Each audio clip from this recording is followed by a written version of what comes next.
سلام، بالاخره چنل یوتیوب زدم. بالاخره قراره بهتون این دفتر رو یاد بدم. کسایی که منو نمیشناسین، من با تیک تاک اول کار کردم، با اون اومدم بالا. همه کسایی که تیک تاک منو دارن این دفتر رو میشناسن که من اصلا سر همین دفترم بود که باعث شد من اصلا چنل تیک تاک بزنم. بریم برای معرفی. من تینام، 18 سالمه، تهرانم و تایپم ENFPه و عاشق هنرم. خیلی هنر رو دوست دارم. خیلی ها به خاطر این دفتر منو میشناسن، خیلی هم به خاطر این لبوبوی دستساز خودم که آموزش اینو دادم، آموزش اینم دادم. ولی یه سری بودن که نمیفهمیدن که من دارم چی میگم.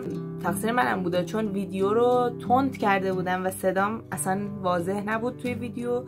تو تیک تاک اصلا این چنل رو زدم برای اینکه این دفترم رو یادتون بدم کاراشو، و اینکه این ویدیو خواستم معرفی باشه. جلوی معرفی خواستم صفحه های این دفترم خواستین براتون عکس بذارم. گفتم به جای اینکه عکس بذارم براتون تو همین ویدیو یه جور نشونتون بدم و اینا. قراره که توی این چنل نه تنها کارهای هنری و این دفتره و کار دستی و این چیزا بهتون یاد بدم، خیلی چیزای دیگه، ولاگای هنری بذاریم، با هم نقاشی متنوع بکشیم. یعنی من آدمیم که روی یه چیز هیچ وقت متمرکز نیستم، اصلا واقعا چیزای متفاوتی دارم. من هم گیریم میکنم خودم و هم نقاشی میکشم، هم کاردستی درست میکنم، هم لگو میسازم، هم از هر چیزی ویدیو درست میکنم و براتون میذارم. خب حالا خواستم اینو بهتون نشون بدم. توی ویدیوهای بعدی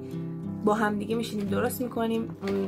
اونطور که پارت آخر این دفتر رو دیدین، صفحه های آخرش خالیه و من هنوز چیزی درست نکردم که بذارم براتون و خوبه که خالیه، چون میخوام خالی ها رو توی این چنل با هم درست کنیم. یادم رفت اینو بگم. اگه میشه چنل منو سابسکرایب کنین، تیک تاک هم فالو کنین و پیج اینستاگرام هم تو صفحه میاد، اگه خواستین فالو کنین.